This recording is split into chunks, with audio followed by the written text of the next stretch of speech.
Okay, well, good evening to everyone who's present here this evening, and welcome to the regularly scheduled meeting of the Council of Thames Centre.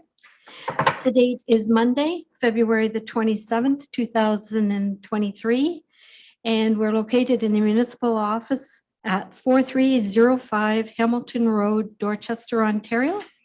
And it's 5 p.m. exactly, and I'd like to call this meeting to order. I don't believe that there are any additions to the agenda.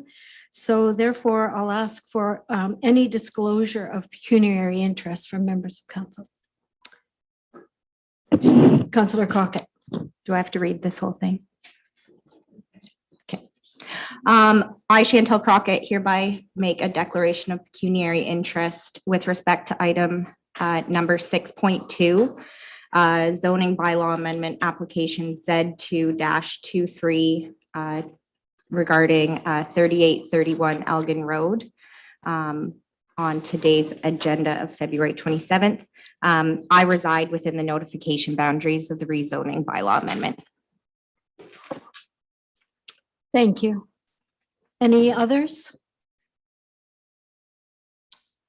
Okay, seeing none, we'll move on to the, we have no announcements, so we'll move on to item number 5, portion of the public meeting concerning drainage. So if we could have the first report, please. Hello. Would you like to introduce yourself, please? Sure, I'm Mike DeVos. I'm with Spreed Associates Consulting Engineers in London. Thanks. Which report are we doing first? There's two that I'm I here. believe the Caddy Creek drain Caddy is the first one on the agenda. Do you have a copy of the agenda? Would you like one? No, that's okay. Okay. Just the two drains is all that I Okay. plan to stay for. All righty. Go ahead when you're ready.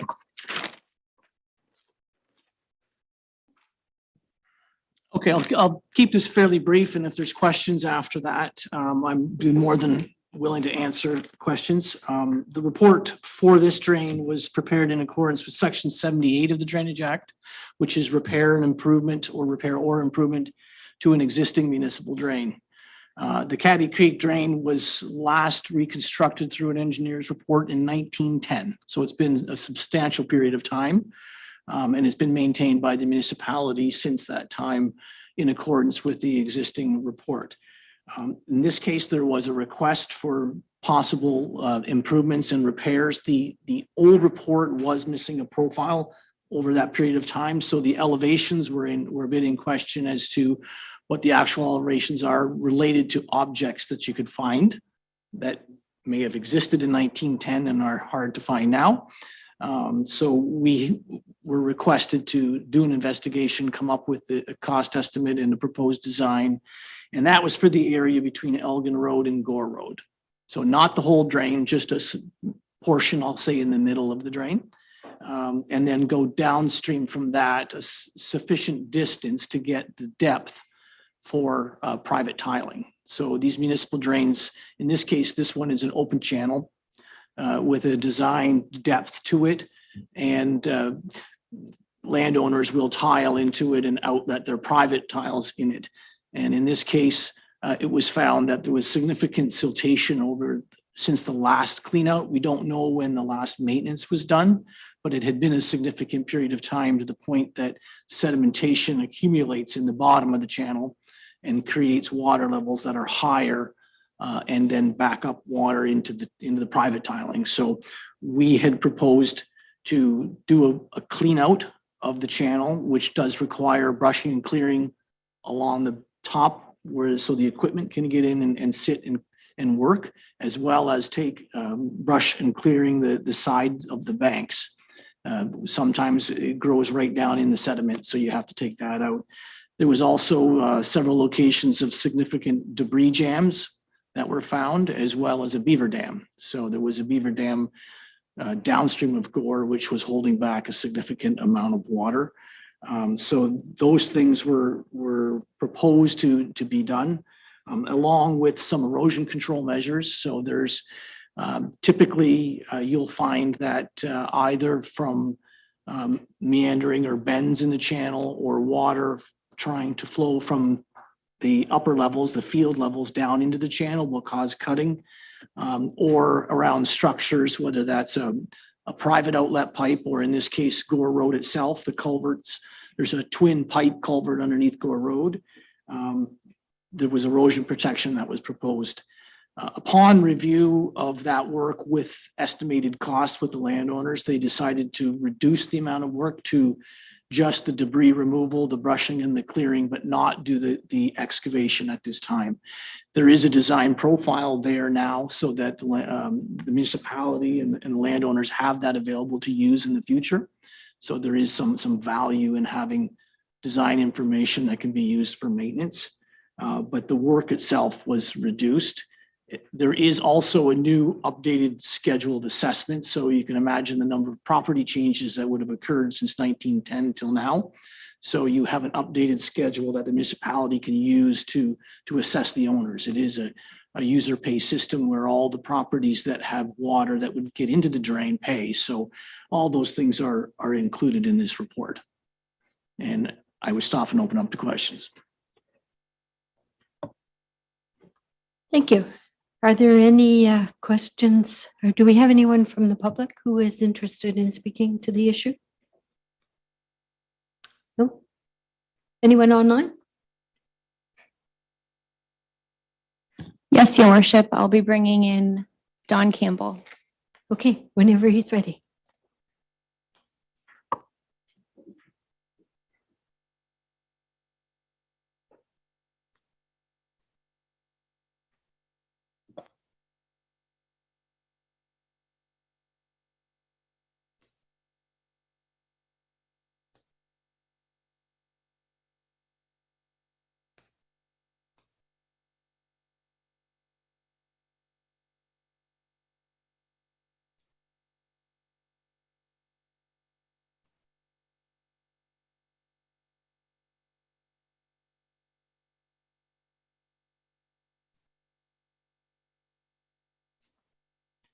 Do we have Mr. Campbell?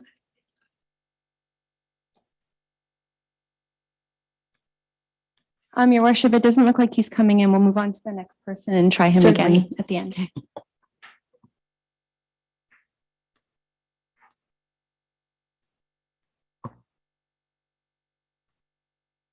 Your Worship, I'll be bringing in Jason Howie.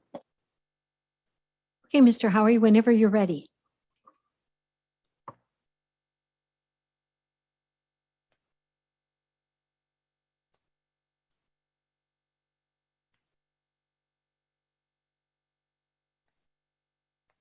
Hello, can you hear me?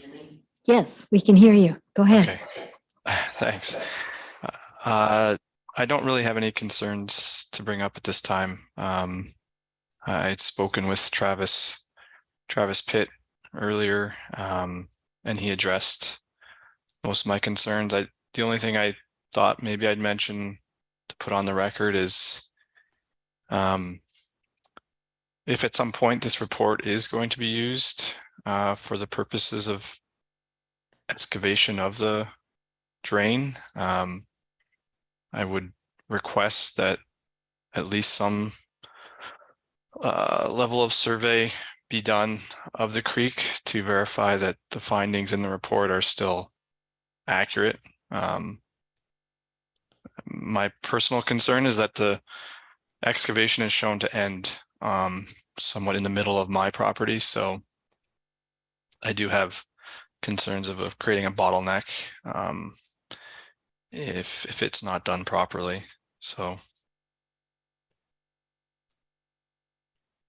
that's all I have. Okay, thank you very much. Mr. DeVos, did you want to say anything in relation to his inquiry? Yes, I can suggest that if maintenance is considered in the future, that the municipality will most likely be checking elevations to see if they've changed. We were terminating immediately downstream of a beaver dam where the channel was deeper at that point. We did go some distance downstream with our investigation, but we didn't have any request to go further. And any landowner can request maintenance on their portion at any point in time. So I'm sure that after what's been requested here, that the municipality would look at that and then consult the landowners at the time and decide the extent of any future maintenance. Okay. Is there someone else then who would like to come in? Yes, your worship. I'm going to try and bring in Don Campbell again. Thank you.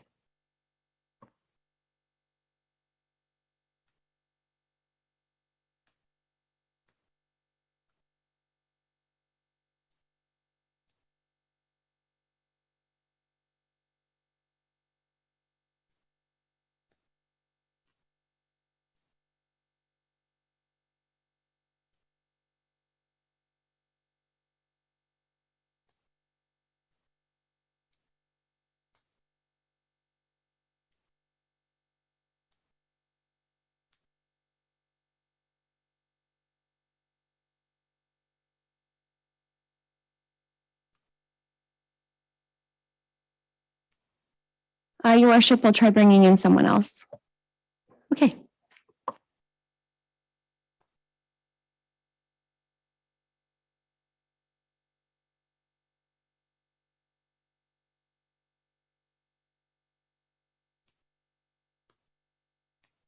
We'll be bringing in Vito Frigia.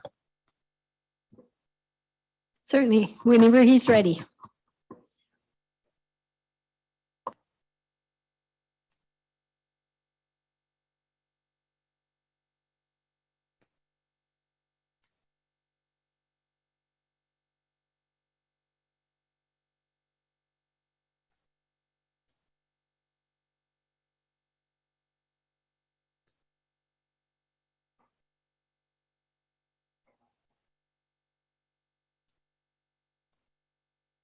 Your worship, we'll try him again at the end. We will bring in Jeremy Hooter.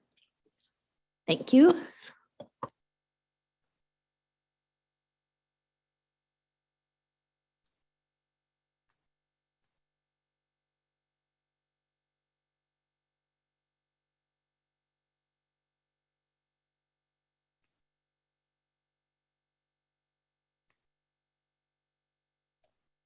Hi there, can you hear me?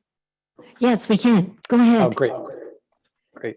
I'm a bit curious, I'm just curious about what the plan is for debris removal of materials that get scooped out of the ditch. That's the first question. And secondly, what size of machine would generally be used, how sort of disruptive we expect it to be for fields adjacent to the drain ditch? Mr. DeVos? Yes, the material that would be removed would be piled. There would be piles created every so often. I think it's in the specifications as to the distance between the piles. I can't remember the exact distance. I could look in the specifications, but they would pile them in specific locations and they're left for the owner to dispose of at a later date on their own. If the owners wish to have them removed, it can be done at an additional cost, but in this case, no owners have requested that. And the equipment will need to be fairly large because the channel itself has a fairly large watershed and is not real small. So you have to be able to reach to the other side to be able to do work. So it's not going to be the largest excavator, but it's certainly not going to be that small. It's going to be on the larger side of excavators for this type of work. And there will need to be clearing adjacent to the channel for that equipment to sit and do the work. And so in the event that a channel is on my property, I will get to have some say about where the debris gets piled? Yes, typically, if there's work that's anticipated for those properties, those landowners are invited to a pre-construction meeting prior to the work commencing. Once the contract has been awarded and a specific contractor is getting ready to start the work. So within a week or 2 or 3 weeks in advance of the work starting, that is typically held and the landowners that are affected are notified. Thank you. Does that answer all your questions, Mr.? It does. Thank you. I guess I wasn't. Is there someone else? Yes, your worship, I'll be bringing in Mike Avansky.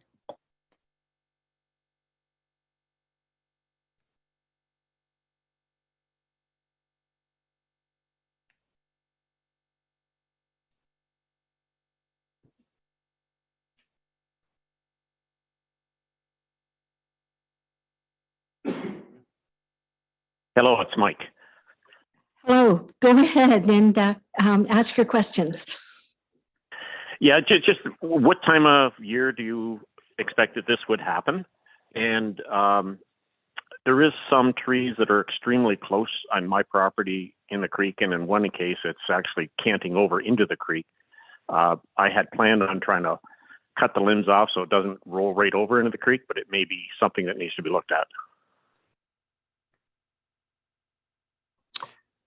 The exact timing, we don't know of the work that's in the channel.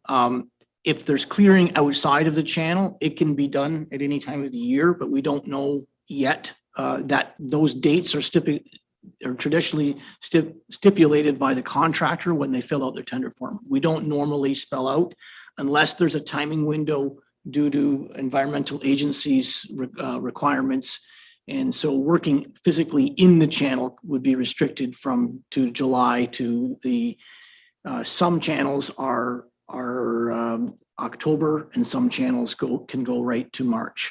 But so there could be different timing for different types of work, but it's not determined exactly what the contractor is going to do until it's awarded. Thank you. Does that answer your question? Yes, it does. Thank you. Okay. Any others? No, I'm good. Okay. Thank you very much. Thank you. Anyone else we're bringing in? Yes, your worship, I'm going to bring over Don Campbell and Vito Frigia again. Thank you.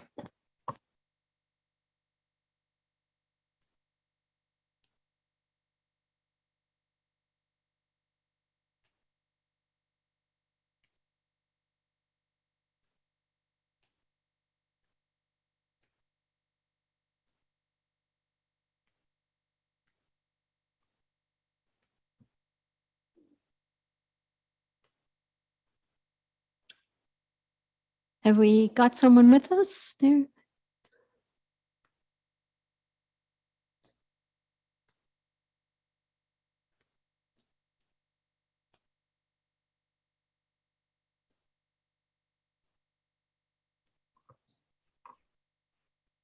Good afternoon, everybody. Vito Frugia here.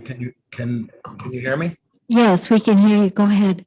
Okay. I don't really have. I've reviewed the report, and I think Spreet's done an extremely good job, and I totally support it. Thank you very much. Okay. Okay, So thank you. no questions then. Do we have someone else then, Sarah? Worship, I'll just try Don Campbell one more time. All right. Thank you.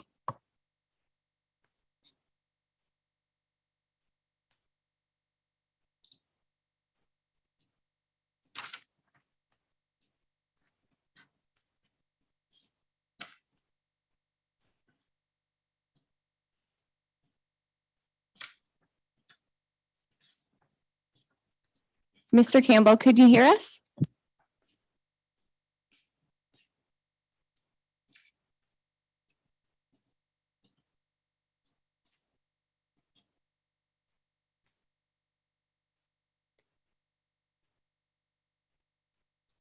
Your worship, that concludes the public portion. All right, then. Thank you very much. Anyone else needing to speak to this issue?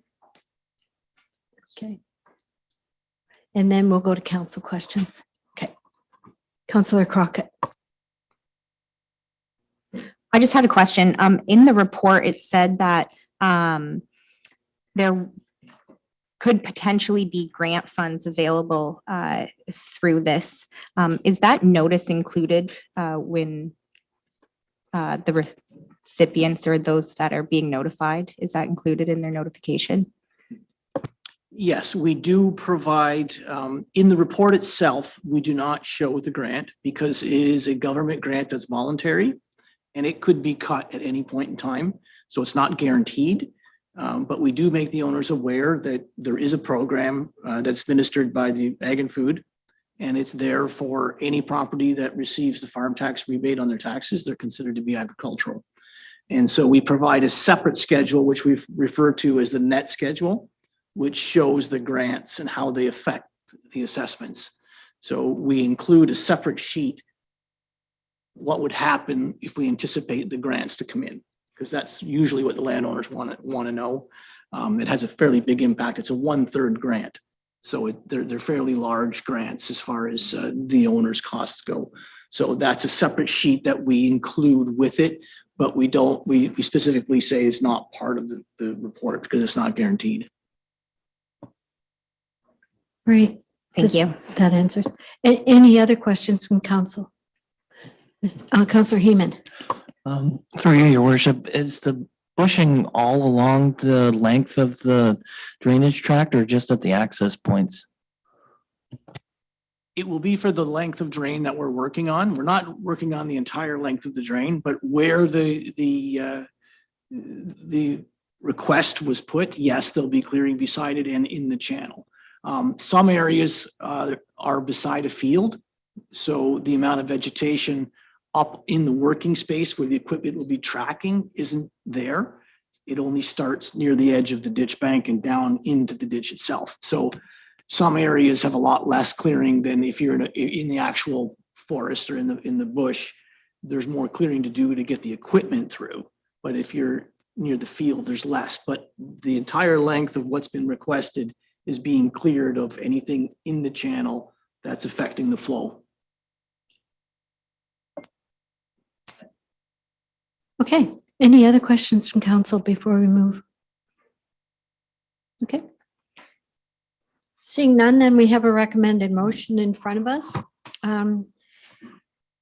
That report number PWDR 001-23, prepared by the Drainage Superintendent, dated February the 27th, 2023, concerning a meeting to consider the Caddy Drain 2022 be received for information, and that the drainage report for the Caddy Creek Drain 2022, as prepared by Spreet Associates, dated November the 3rd, 2022, be received and adopted, and that the first sitting of the Court of Revision on behalf of the Caddy Creek Drain 2022 be scheduled to be held on March the 7th of 23. Pardon? Yeah, did I miss that? March the 27th of 2023, to be clear. Okay. Do we have a mover? Deputy Mayor Smybert, seconder, Councillor Crockett. All in favor? All right, motion is carried. Thank you. So I would assume that you're looking after the Brar drain as well then. Okay, go ahead when you're ready.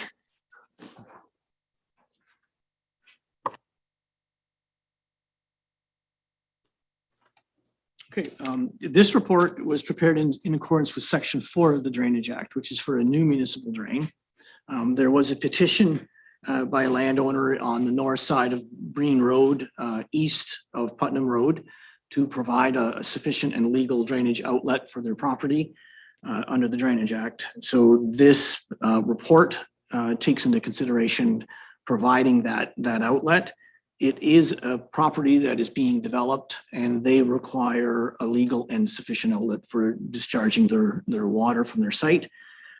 They do have on-site stormwater management measures that are being implemented. So the quantity and quality of the water is being addressed before it will get into our municipal drain. Our municipal drain will just transport the water to a safe location to discharge it and stop it. So that's part of the engineer's obligation to do that. And that location ends up being in a railway ditch on the east side of the Canadian Pacific Railway right of way, where there's a more formal ditch that heads south towards the intersection and then west across the intersection down further west into the municipal drain that's further downstream there. So it's not a large watershed, and it really only involves 3 different properties.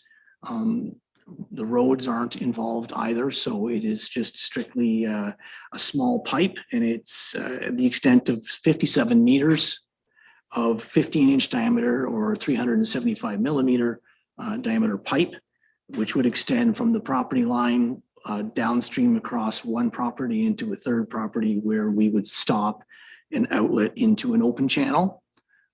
We don't need to continue the pipe further down. We had discussions with the landowners, and so we would be constructing a small open channel that would extend downstream a short distance and then become an existing swale. There's an existing swale at that point where we can terminate our work. We don't need to continue, but we are going to incorporate that existing swale downstream far enough where we can get into the railway ditch. So there's a little bit of 3 different types of physical municipal drain that's going to be part of the Burrard drain, but it'll provide a legal outlet to discharge the water, as well as provision for future maintenance of that if there's ever maintenance that's required. And open channels do accumulate sediment and do need some maintenance down the road. There's a little bit of erosion control work that's proposed at the outlet of the pipe to safely have the water pour out of the pipe and into the channel. And I would stop and open up to questions. So anyone here to address any questions online? No, your worship. No, did you say? Okay, all right. No. That's fine, thank you. Any questions from council on this particular drain? All right. Seeing none then, we'll move on to the motion. We have a motion before us that report number DR 002-23 prepared by the drainage superintendent dated February the 27th, 2023, concerning a meeting to consider the Burrard Drain 2023 be received for information, and that the drainage report for the Burrard Drain 2023 as prepared by Spreet Associates dated January the 18th, 2023 be received and adopted, and that the first sitting of the Court of Revision on behalf of the Burrard Drain 2023 be scheduled to be held on March 27th of 2023. Have a mover, Councillor Lockie, seconded, Councillor Heeman, all in favor? All right, motion carried. Thank you. Thank you very much, Mr. DeVos. Good night. Safe drive home. Take it slow.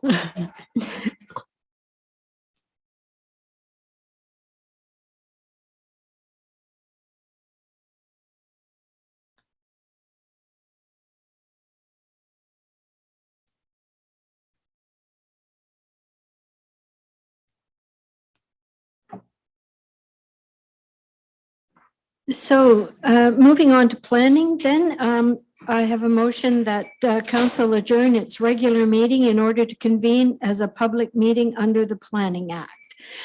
Deputy Mayor Smybert, seconded by Councillor Lockie, all in favor? Motion carried. Okay, Mark, or is it Alana? Alana, go ahead.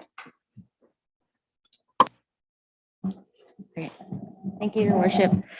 Good evening. My name is Alana Cortez, and I'm a planner with the County of Middlesex, and I provide planning advisory services to Thames Center.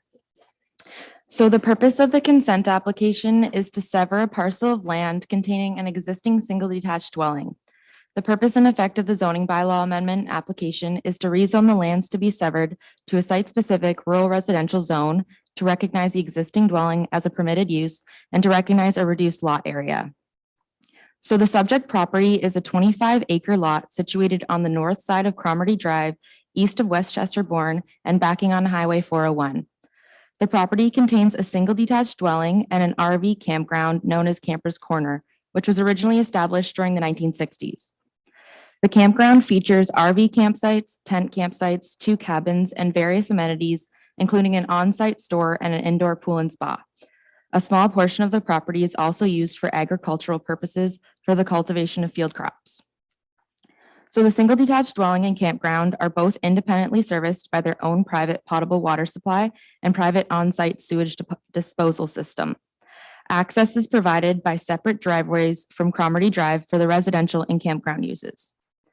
The applicant is proposing to sever a parcel of land having a frontage of approximately 75 meters along Cromarty Drive and an area of approximately 1.5 acres containing the existing single detached dwelling, known municipally as 156 Cromarty Drive. The lands to be retained, known municipally as 136 Cromarty Drive, would continue to be used as Campers Corner and would have a broken frontage of approximately 125 meters along Cromarty Drive and an area of approximately 23.7 acres. This approval is being sought considering the existing dwelling has no function or association with the campground use. The applicant is also proposing to rezone the lot to be severed from the site-specific commercial recreational CR-5 zone to a site-specific rural residential zone to recognize the residential use as well as the reduced lot area of 1.5 acres compared to the minimum lot area requirement of 3.7 acres. So the subject lands are generally designated recreational with the exception of the residential portion, which was designated recreational special policy area through amendment number 25 to the Thames Center official plan, which was adopted and approved in 2022. This special policy area was established to provide policy direction to permit the severance of the existing single detached dwelling on a parcel having an area of approximately 1.5 acres. As a whole, the lands are zoned a site-specific commercial recreational CR-5 zone. The RV campground is permitted through existing zoning. However, the single detached dwelling is not listed as a permitted use. Surrounding land uses include a former Ministry of Transportation Works garage to the west and residential uses in the form of a single detached dwelling to the east and on the south side of Cromarty Drive. Agricultural lands used for the cultivation of field crops are located to the south and east. So planning staff have conducted our analysis, and although the subject lands lie within the agricultural areas designation according to the Middlesex County official plan, the subject lands do not contemplate the removal of agricultural land from a policy standpoint, as they were previously removed given the existing recreational and recreational special policy area 1 designations that apply to the lands under Thames Center's official plan. Based on this, the county official plan and provincial policy statement are not offended. Both the County of Middlesex and Thames Center official plans permit lot creation provided that the severed and retained lots are capable of meeting policy requirements, including safe and suitable access to a public road, compliance with the provisions of the zoning bylaw, and appropriate lot configurations and dimensions to permit proper siting of buildings. The proposed consent meets the evaluation criteria or is capable of meeting the criteria through conditions of consent. The Thames Center official plan also contains criteria used to evaluate zoning bylaw amendment requests. So these criteria include soil and drainage conditions, servicing, and adequacy of the road to accommodate the development. Planning staff are satisfied that the criteria has been met and that the zoning bylaw amendment would be consistent with the provincial policy statement and conform to the county and Thames Center official plans. In regards to comments received during the circulation for these applications, no public comments have been received to date. From agency comments received, the Ministry of Transportation has no concerns and reminds the applicant that any changes or future development on the lands to be severed and retained will be subject to MTO review, acceptance, and permits. Hydro One has no objection in principle to the proposal, although reminds the applicant that the property is abutting and/or bisected by a transmission corridor, which is subject to an easement, which prohibits the placement of any structures, facilities, or landscaping within the corridor without written approval from Hydro One. The drainage superintendent advised drainage reassessments will be required. No objection or concerns were received from Enbridge, the county engineer, the Upper Thames River Conservation Authority, or the Director of Public Works. So it is planning staff's recommendation that application for consent B1-23 be approved subject to the 8 conditions that are noted in the report for the reasons outlined in the report. In regards to the rezoning application, planning staff recommend that zoning bylaw amendment application Z1-23 be approved in principle and that the Director of Planning and Development Services be directed to prepare the necessary zoning bylaw amendment for council's consideration once a deposited reference plan has been received, which legally describes the lands affected. Thank you. I'm here to answer any questions. Thank you. So do we have anybody, the applicant or the agent here to speak to that issue? Yes, your worship, we'll be bringing in Jason Whiting, the applicant, and Eric Steele, the agent. Thank you. Whenever they're ready.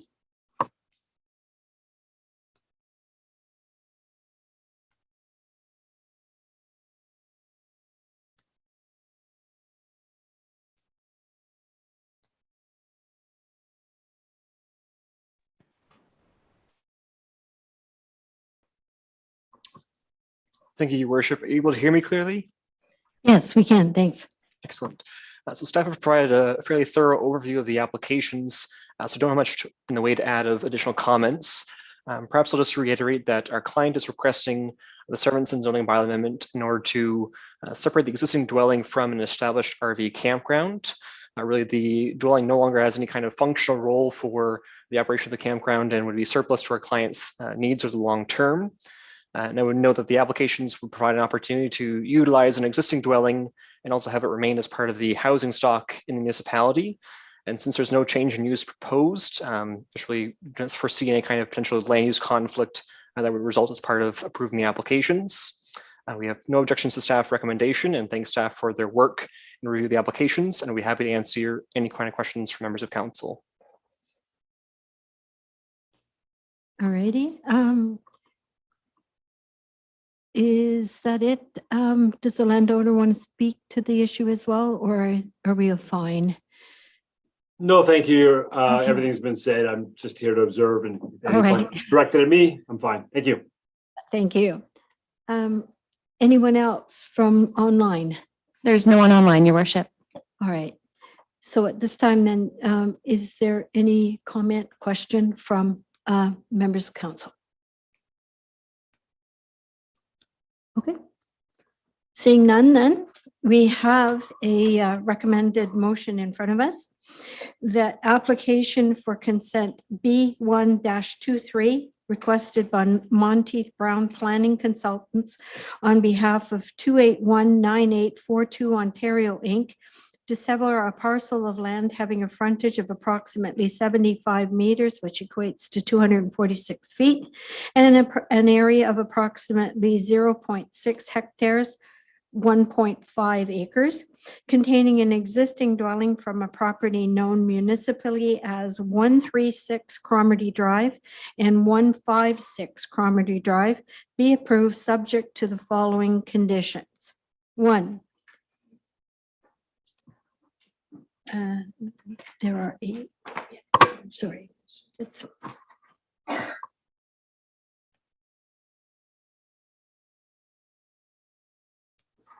I'm being advised by the clerk that I don't need to read all of the 8 conditions, so we won't go through that process. So in that case, do we have any questions from council? All right, so a mover for the motion. Councillor Heeman, seconder. Councillor Lucky, all in favor? Great, thank you very much. Thank you, gentlemen. Thank you. Right, we do. Okay. So we do have another recommended motion for the zoning bylaw amendment. That application for zoning bylaw amendment Z2-23 requested by Monteith Brown Planning Consultants on behalf of 2819842 Ontario Inc. for lands legally known municipally as 136 Cromarty Drive and 156 Cromarty Drive be approved in principle, and the Director of Planning and Development Services be directed to prepare the necessary zoning bylaw amendment for council's consideration at the next regular meeting once a deposited reference plan has been received, which legally describes the lands affected. So for that motion, do I have a mover? Deputy Mayor Smybert, seconded by Councillor Heeman. All in favor? Thank you. Motion carried. Okay, then we'll move on to item number 6.2, zoning bylaw amendment for Z 2-23, 3831 Elgin Road. Alana, go ahead. Thank you, Your Worship. So the purpose and effect of this application is to rezone the subject property from the agricultural A zone to a site-specific agricultural zone to permit an additional residential unit, or an ARU, which is otherwise not permitted under the current zoning. So the subject property is a 43-acre farm situated on the west side of Elgin Road and on the north side of Mossley Drive, immediately north of the hamlet of Mossley. The property contains a single detached dwelling, 520 square meters in size, an accessory building in the form of a detached garage, and a barn. The property is used for agricultural purposes in the form of a horse barn. So the lands are privately serviced by a well and septic system, and the lands are designated agricultural according to the Thames Center official plan and zoned agricultural according to the Thames Center comprehensive zoning bylaw. The applicant is proposing to construct a single-story building having a total floor area of 300 square meters, of which 189 square meters would be comprised of living space associated with the ARU, with the balance of the building comprised of covered porches and a garage space. So the proposed ARU is to be located between the existing dwelling and the detached garage, and it is intended that the ARU would tie into the existing septic system, which also serves the existing dwelling. The current zoning limits the number of dwellings to one per lot, and therefore this request is being sought as an exception. Surrounding land uses include agricultural uses to the north, east, and west. The abutting property to the west contains natural heritage features in the form of a woodlot. Properties abutting the lands to the south are residential uses in the form of single detached dwellings and are part of the hamlet of Mossley. Planning staff have conducted our analysis in section 3 of the report. The provincial policy statement and the County of Middlesex official plan provide policy direction to encourage an appropriate range and mix of housing types, including additional residential units, to meet the long-term needs of the community. Thames Center's official plan also provides policy direction to allow the addition of second dwelling units, now referred to as ARUs, including in agricultural areas, provided that they are capable of being appropriately serviced. The official plan also notes that any regulation concerning second units shall limit the size of the second unit to ensure it remains clearly secondary to the primary dwelling unit, and furthermore, compliance with the Ontario Building Code shall be required. Those matters are capable of being addressed at the time of the issuance of the building permit and through the zoning regulations that limit the size of the ARU. The Thames Center official plan also provides criteria used to evaluate zoning bylaw amendment requests. These criteria deal with soil and drainage conditions, servicing, adequacy of the road to accommodate the development, that the lands front onto a public road, suitability of the proposed use in regards to the lot frontage and area, and that adequate measures will be taken to alleviate or prevent any adverse effects that the proposed use may have on existing uses or natural heritage features.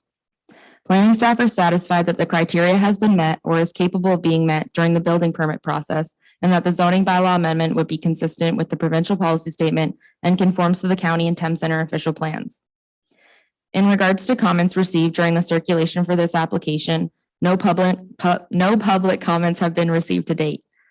From agency comments received, the Director of Public Works, the Drainage Superintendent, Enbridge, the Upper Thames River Conservation Authority, and the County Engineer have advised no objection or concerns.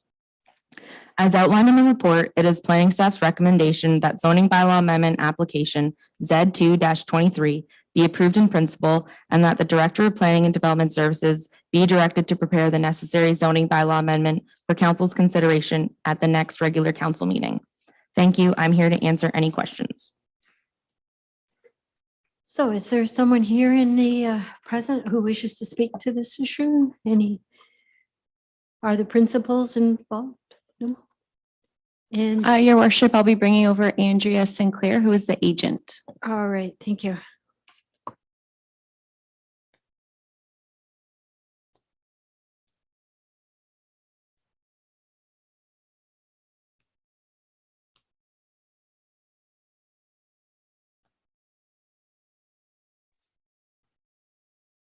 Good evening. Can everyone hear me okay?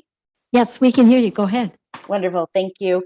Apologies for coming virtually. I would have liked to been in person, but now that I'm looking out my window, I'm happy it went this way. Alana provided a very comprehensive overview. I don't have anything else to add other than to reiterate that the ARUs are already permitted in the official plan, and what's being proposed is intended to be a very high quality development in keeping with sort of the look of the main dwelling on the property, and has been located in a location where it's not going to compromise the agricultural activities that are happening on the site.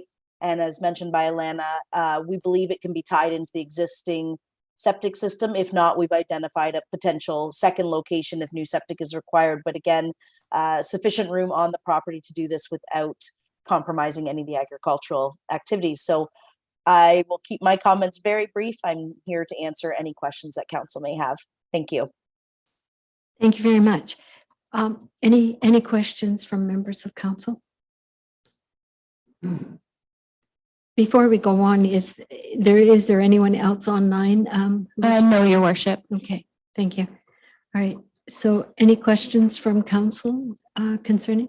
Deputy Mayor Smybert. I'm not sure if this is a staff question or a question for the consultant. So my question deals with the servicing aspect. So who makes a determination whether or not services can be accommodated by sharing them or whether they need to be separated? I know that normally there's usually suggested that they be separated, but in this case, are you trying to avoid that so that there's no further severance at some point in time? I just want to know what the rationale is for deciding if it should be separated or not. Through your worship, in terms of the ability to service the proposed ARU, that will need to be determined by a qualified designer. It's typically an engineer who would do an assessment as part of obtaining a building permit to construct the ARU. In terms of any severance capability, there's really no possibility, considering the proposed ARUs to be clustered with the existing buildings and structures on the property. Hence, planning staff have no concern with what is being proposed. Thank you.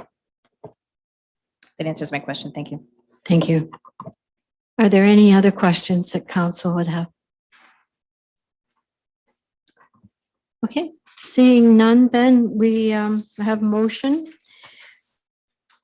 that application for zoning bylaw amendment Z2-23 filed by MHBC Planning on behalf of Amanda Forbes for lands known municipally as 3831 Elgin Road to rezone the subject property from the agricultural A zone to a site-specific agricultural A number zone to permit the construction of a building containing an additional residential unit with a maximum floor area of 189 square meters and also comprised of a garage space and covered porches with a total floor area of 300 square meters be approved in principle, and that the Director of Planning and Development Services be directed to prepare the necessary zoning bylaw amendment for council's consideration at the next regular meeting.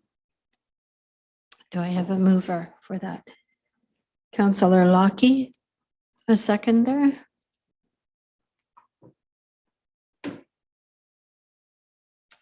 No seconder. Oh, Councillor Heeman, second the motion. Okay. Any discussion? No? All right. Motion carried. Oh, all in favor, sorry. Motion carried then. Thank you. All right. Item number 6.3. This deals with municipally initiated housekeeping amendment to the municipality of Thames Centre comprehensive zoning bylaw Z3-23. Mark? Yes, thank you, Your Worship. My report that is before you this evening, it provides an overview of the proposed changes to the zoning bylaw. through this municipally initiated process, along with a recommendation for council's consideration. Just in terms of background, the current comprehensive zoning bylaw, it was approved back in 2006.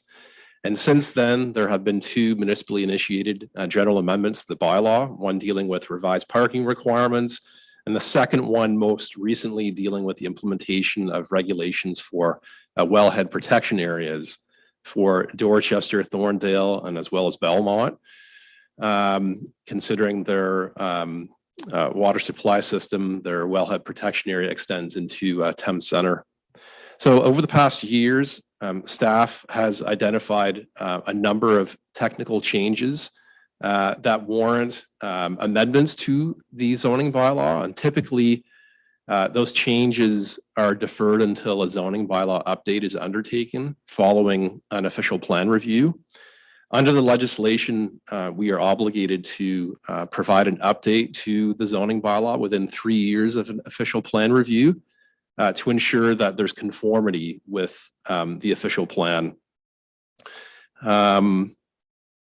So currently with the official plan review, it was locally adopted by the previous council last August, and now it's in the hands of Middlesex County for a consideration of approval. It's anticipated that the county's approval will be delayed for the official plan review, considering there's a number of official plan reviews from other local municipalities ahead of Thames Center's request. So to ensure that these technical changes are addressed in a more timely fashion, staff took it upon themselves to go ahead and focus on a housekeeping general amendment that deals with sort of more pressing issues that should be addressed now, and that other items that are more focused on the results of the official plan review, we can deal with those then when we do the more formal zoning bylaw update. I should also add with the zoning bylaw update, it is a more extensive level of consultation in that not only do we have to engage the public through a public meeting of municipal council, but we also have to host an open house, more informally based, but nevertheless, it's a requirement by the legislation. I've conducted my analysis, Your Worship, as outlined in my report. And I just want to quickly touch upon the areas that warrant attention. So the first part of my report deals with the text changes. First one being to amend the kennel definition to ensure consistency with the animal control bylaw. The main purpose of that change is under animal control. It also, through the kennel definition, allows for or recognizes the boarding of dogs, something which is lacking in the current kennel definition. And considering whether you board dogs or you raise dogs, the impacts are essentially the same. And therefore, it's important that those definitions are in alignment in terms of the kennel definition vis-a-vis the animal control bylaw and the zoning bylaw. Moving further down my list, also revisions to the kennel minimum setback requirements. And, the primary purpose behind that is to ensure simplify staff's administration of the bylaw, especially when dealing with the side yard and rear yard requirements. Sorry, side yard as well as from a road allowance, or I guess that would be the front yard depth. Currently we've got setbacks of 30 meters and 60 meters respectively, whereas a 15 meter and a 25 meter setback would be more in line with uses that we have outlined within the agricultural zone. The other proposed change would be a reduction in the setback from the nearest neighbor's dwelling. Currently, we've got 300 meters. And in my opinion, your worship, that would warrant a reduction to 180 meters, which is more like 600 feet. Considering we have entertained minor variance reliefs, they have been granted in the past with setbacks in that regard, with no unacceptable impacts on neighboring uses. Item C in terms of proposed text change regarding deleting our more restrictive setback requirements for our livestock buildings and structures, including manure storage facilities, and simply relying on minimum distance separation formula. And simply put, in that regard, if those livestock facilities are capable of satisfying minimum distance separation, they should be permitted in the agricultural area to ensure consistency with the provincial policy statement. The way it's currently laid out, the current minimum municipal setbacks make it possible that a new livestock facility could be prohibited even though MDS conformity could be achieved. Also, in terms of proposed text change, revising the parking standards to ensure compliance with AODA requirements, which is the Accessibility for Ontarians with Disabilities Act.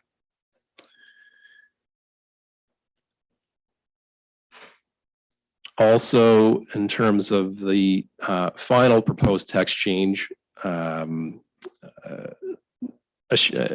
ensure that consistency with the bylaw with the use of the personal service establishment definition.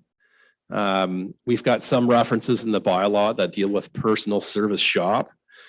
There is no term as such. It really should mean personal service establishment to ensure consistency throughout the bylaw. In terms of proposed map changes, your worship, there are a significant number of properties in whole or in part, primarily farms, that are zoned environmental protection that do not contain natural heritage features such as woodlots, and they should be rezoned to reflect their current land use and to ensure consistency with the Middlesex Natural Heritage Systems Study.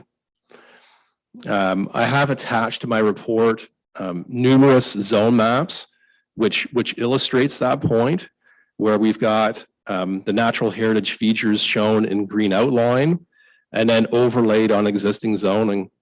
And what is quite apparent is that there is that disconnect in terms of the extent of the environmental protection zone, which really should be reduced in some areas, those areas that do not contain any natural heritage features. And if left unchanged, it's important to note that a property owner would be forced with the onerous task of having to apply for a planning approval to allow for the construction of a building or structure, even in the absence of the environmental feature. The other changes from a mapping standpoint are really area specific. And I wasn't going to go through the great detail outlined in my report. Unless there's any questions from council, I can certainly go through those area specific changes. The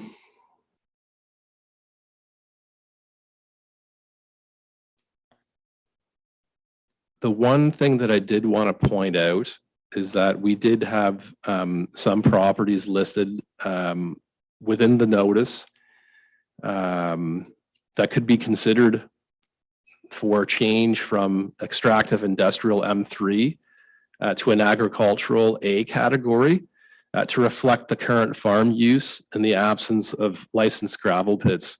And this deals with 3 farms that are situated south of the 401. With the application of an M3 zone, it's normally associated with a licensed gravel pit. Considering the municipality does not pre-zone lands for that purpose. Under the former Township of North Dorchester zoning bylaw, Those same lands were also zoned to permit gravel pits. But as I did my research, Appendix 3 of the Thames Center official plan includes mapping showing the location of primary and secondary resource areas or deposits for those particular lands. They are not located within those areas. So considering that staff is not aware of the origins of the M3 zones for those lands, and considering this change in zoning, which may have the effect of downzoning these lands, and that these property owners were not directly notified of these proposed changes, it is recommended that this matter be deferred to the more formal zoning bylaw review that would follow the county's approval of the official plan review. In terms of agency comments, Your Worship, from the Ministry of Transportation, they did have a concern about the wording in the amendment regarding the municipality's sole reliance on minimum distance separation to satisfy the siting of livestock buildings and structures. But upon further discussion with the ministry, I had confirmed with them that regardless of what the zoning bylaw says, the ministry has laid out a permit control area, which regardless of zoning is applicable law under the building code. So I was quite clear in explaining to the ministry that regardless of how our zoning bylaw is made out, that doesn't excuse applicants from having to satisfy their requirements through that permit control area. They also acknowledge that a property that is subject to the housekeeping amendment, 16703 Elginfield Road, they would need to initiate or update their entrance permit. So other than that, there were really no issues identified through the agency circulation. One thing that I should point out is we did get comments from Chippewa of the Thames, who they were satisfied with the process. They acknowledged the fact that they had some minimal concerns, but if there were any further changes brought forth, but they requested that they be notified. In terms of public comments, no comments have been received from the public to date. So it is my recommendation, Your Worship, as outlined in my report, that this housekeeping amendment be approved in principle and that the implementing bylaw be prepared and forwarded to the next available meeting of council for consideration. And then secondly, that the rezoning of lands identified as 3855 Cromarty Drive, 3908 Mossley Drive, and 4128 Mossley Drive, that consideration for the change in zoning of those properties from extractive industrial M3 to agricultural A be deferred and considered as part of the statutory zoning bylaw update following the approval of the official plan review by Middlesex County. I'm here, Your Worship, to answer any questions. Thank you. Thank you, Mr. Bancroft. Anyone here in chambers wishing to speak to this issue? Anyone online? There's no one online, Your Worship. All right. Any questions from council, from Mr. Bancroft? Councillor Crockett. Through you, Mayor McMillan, I just want to say thank you to Mark. I know that I had a few questions leading into this, but just to kind of reiterate them, what is the typical timeline of approval for our official plan? Because I've had a resident reach out to me in regards to an appeal. So he was like, what is it? I mean, 6 months, is that typical or? Through Your Worship, within, I think a 6 to 12 month time frame is quite typical. However, at the same time, I think what has bogged things down is the fact that the county has also gone through an official plan review to their plan. And in that particular case, it's actually the province who's the approval authority. So I can only assume that perhaps the delays on our end are perhaps as a result of delays to the approval of the county's official plan, where there are some implications as it affects the Thames Center plan. Yeah, other than that, I can only speculate. Thank you. Thank you for that. I have a couple more questions. Sorry. Anyone else want to take over? So my second question is, what was the notification process for the property owners affected? I believe it was just through the signpost. It wasn't a mailed notification. Through you, your worship, that is correct that we did give notice in terms of meeting the statutory requirements under the Planning Act through the posting in the local newspaper. We also, on top of that, we posted the notice on the municipality's website. So it's according to the legislation, those are minimum requirements that have to be met. You know, in my experience, considering the extent of the changes that are being proposed, considering the majority of the changes are meant to address errors and omissions, I'm quite confident in my opinion that you know, we've done the right thing in terms of providing that required notice in that regard. Thank you.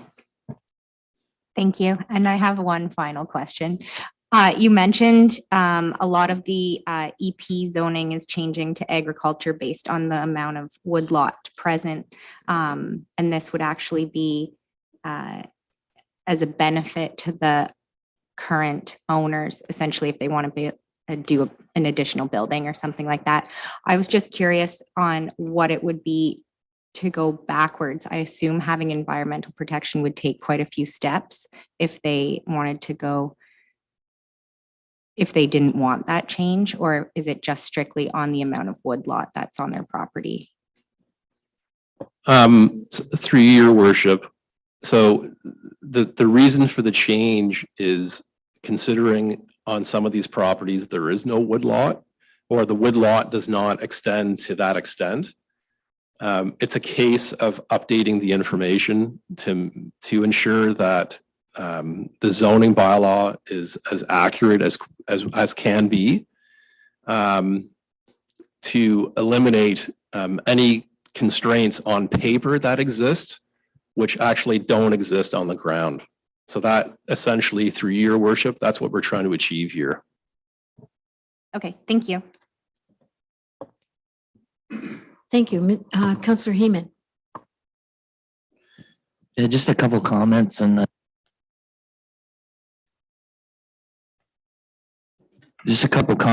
like to thank Director Bancroft for bringing this together. I know it's not a small task, and I think it's appreciated by the landowners. I think most of these things came forward because of people wanting to do some zoning activities and running into some roadblocks. So I think this is an important piece of housekeeping, and it's worth taking a step to provide that service to our residents. I think the agricultural setbacks for livestock and manure facilities, I know that's one of my early questions when I first was on council, is knowing having done a course in manure management, that yeah, there are provincial compliance steps, and they are taken into consideration by our building department. Likewise with the environmental heritage features, I think we've seen some of those planning applications come through, and in the cases where they are asking for amendments, it's generally spruces and fence rows and pretty windbreaks that have gotten a little out of hand. So I think this is a good housekeeping exercise on that regard as well. And to Councillor Crockett's point, if they are deemed natural heritage, they would be identified in the next studies of natural heritage features. So all in all, I think this is a lot of great work and much needed. Thank you. Thank you. Any other questions? Deputy Mayor Smyrie. Just to kind of build on Councillor Crockett's, I guess, question about notice. I do understand and appreciate that we do what's required of us in the Planning Act.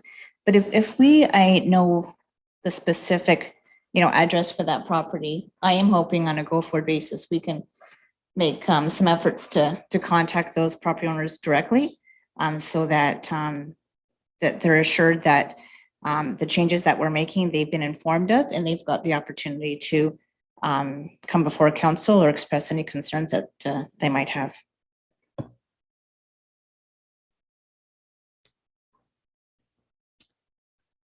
Okay, thank you very much. Any other comments from members of council or questions? All right, then. We'll move on to the recommended motion then. In front of us, that the municipally initiated housekeeping amendment to the Thames Centre Comprehensive Zoning Bylaw be approved in principle, and that the implementing bylaw be prepared and forwarded to the next available meeting of council for consideration, and that the rezoning of lands for properties known municipally as 3855 Cromarty Drive, 3908 Mossley Drive, and 4128 Mossley Drive from extractive industrial M3 to agricultural A be deferred and considered as part of the statutory zoning bylaw update following the approval of the official plan by the County of Middlesex. Do I have someone move the motion? Councillor Heeman, seconder.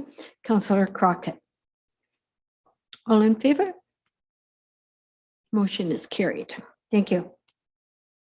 So we'll keep Mr. Bancroft busy again.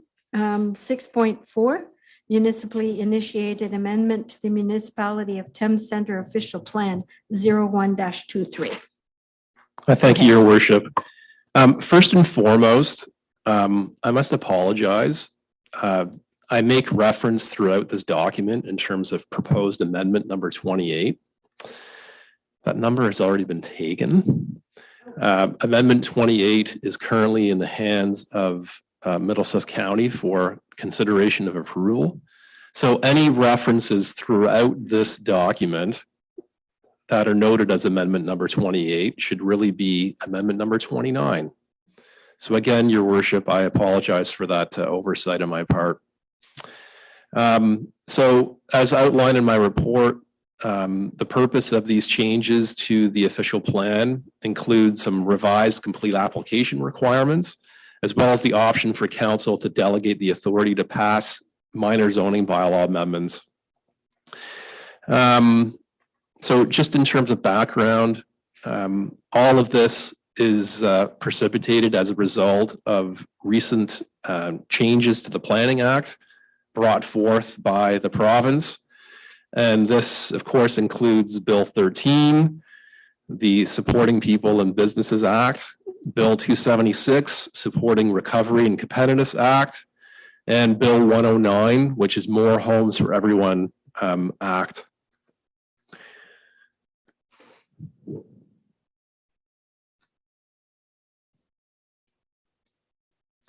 I've conducted my analysis, Your Worship, and with Bill 13, it includes this new optional permission to allow municipal councils to delegate the authority to a committee of council or staff to pass zoning bylaw amendments that are minor in nature.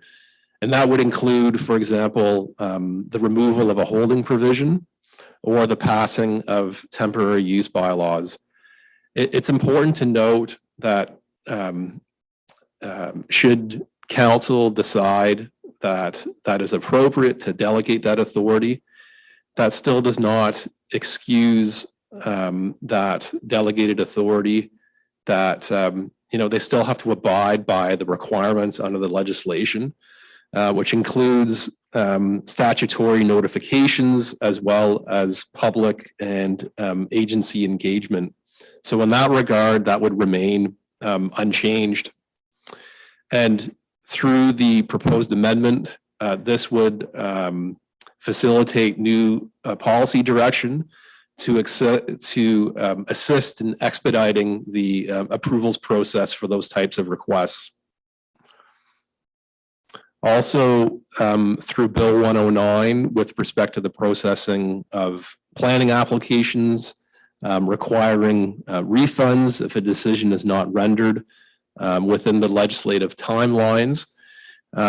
Through this proposed amendment, it would include new complete application policies, which would provide clarity on the list of studies, reports that would be required as part of a submission, that may be required as part of a complete application for a planning application. And these changes would, in effect, reduce the potential for application refunds.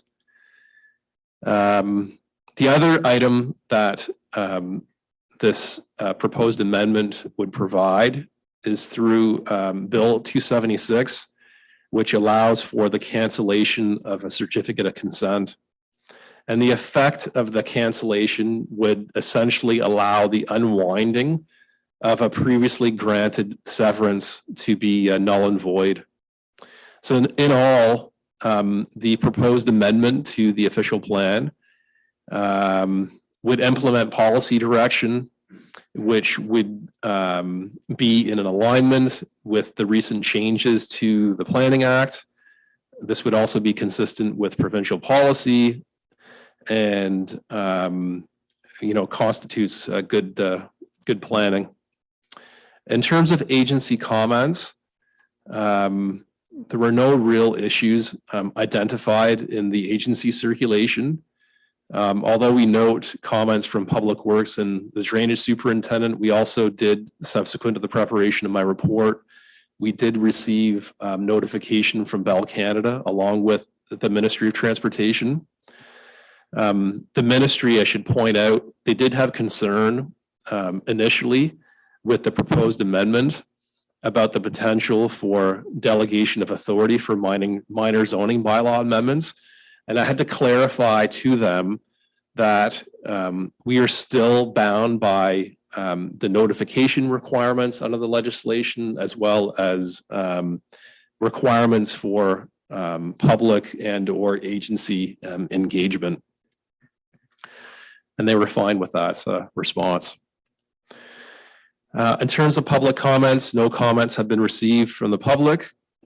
So as outlined in my report, Your Worship, it's my recommendation that the amendment be adopted in principle, and that the implementing bylaw to adopt the amendment be forwarded to the next regular meeting of council for consideration of approval.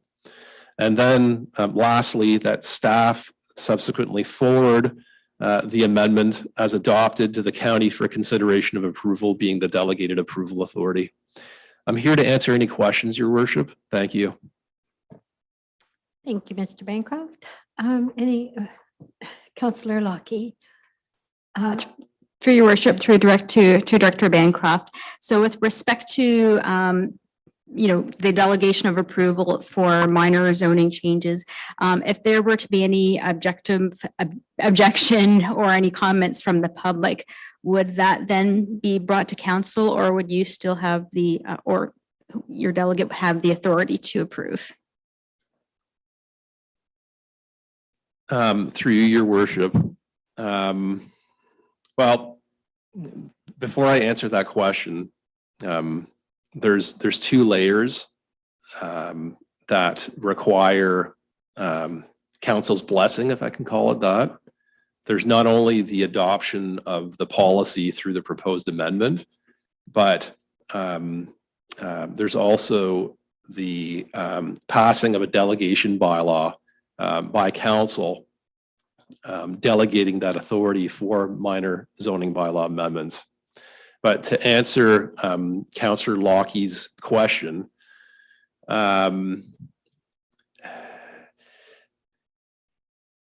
this legislative change is really in its infancy, in that this has just come on stream, and we're doing our best to try to piece this together to see at the end of the day, what is the implementation item going to look like? In other words, with council, with granting decisions are granted through the passing of a bylaw. So then it begs the question from an implementation standpoint on delegating authority. Is it called a bylaw? So to answer your question, what would staff do in a situation where there's an objection? That's a good question. At the end of the day, those procedures would have to be laid out in the delegation bylaw. At the very least, one would have to hear out what those concerns are and consider them before a decision is rendered. I don't know how else to answer that question. Satisfied. I'm not sure who had their hand up first. Deputy Mayor Smyber. Thank you. So just to clarify, the official plan amendment would set this up for us to be able to use it as a tool, but we still need at some point in time for something to come back from staff to determine how we're going to implement that. Because I don't disagree with what you're saying. I don't know that a staff person can't pass a bylaw, right?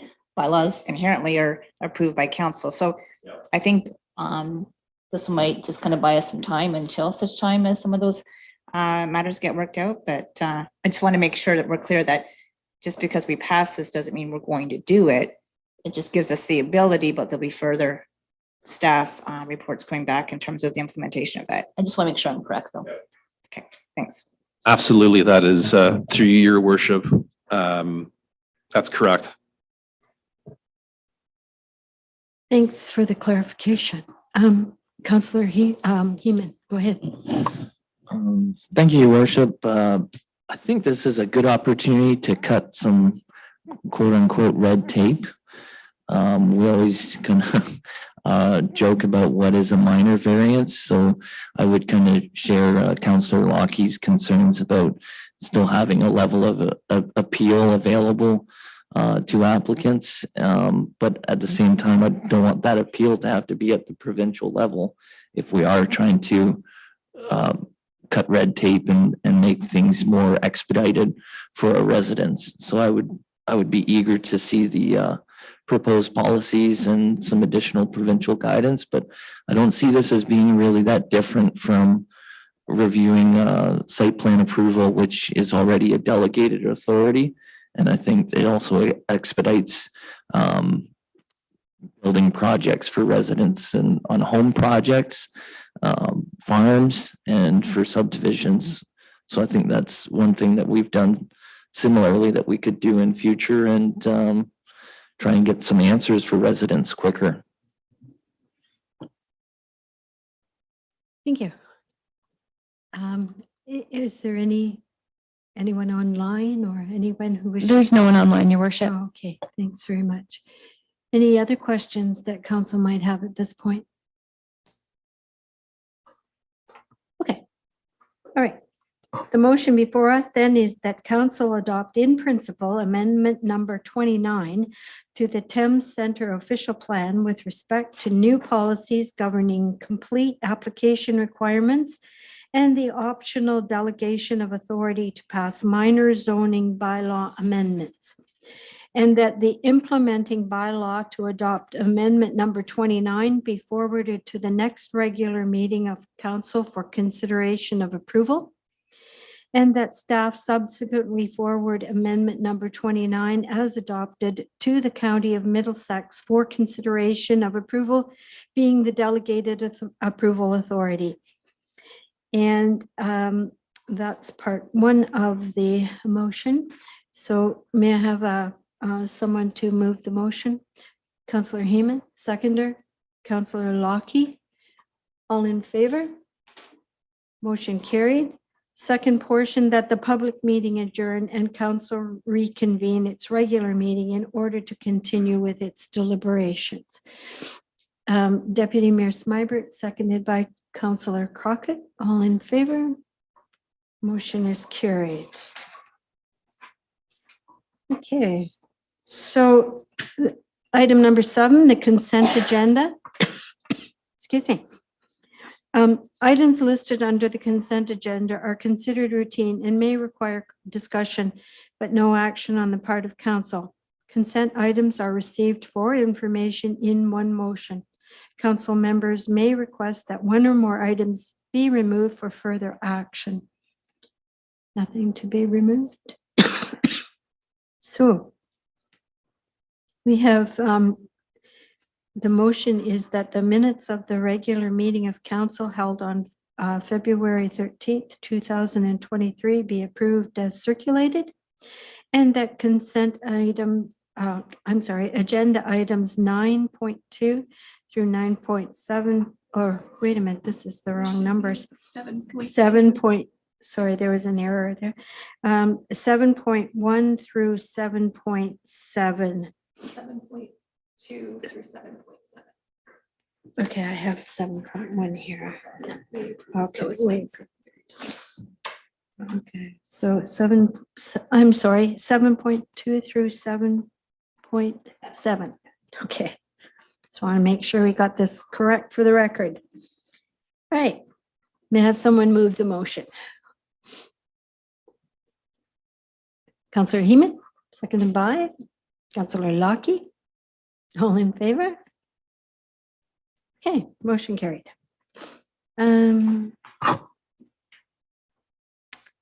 Is there any, there's nothing new, unfinished business or any notice of motions?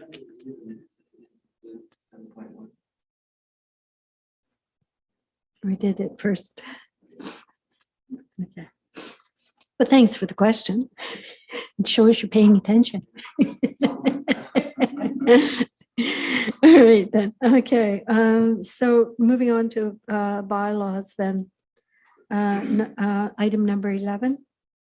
Recommended motion is that bylaws 19-2023 and 20-2023 be given first and second reading. And 11.1, bylaw 19-2023 being a bylaw to provide for drainage works in the municipality of Thames Centre, Caddy Creek Drain 2022. 11.2, bylaw 20-2023 being a bylaw to provide for drainage works in the municipality of Thames Centre, the Broad Drain 2023. Councillor Heeman, seconded by Deputy Mayor Smybert. All in favor? Motion is carried. So at this moment, we will be stopping our live streaming in order to go into closed session. A new live stream will be continued after the closed session portion has been completed. The only business remaining will be the confirmatory bylaw and upcoming meeting schedule. So the closed session is to deal with some matters considered personal. May I have a mover for to go into closed session? Councillor Heeman? Seconded by Councillor Lockie. All in favor? Motion carried.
Sorry. We are now back in open session. And during the closed session, council discussed personal matters regarding committee appointments, employment contract, staff update, and provided direction to staff. I don't believe there's anything else that we confirmatory bylaw, right?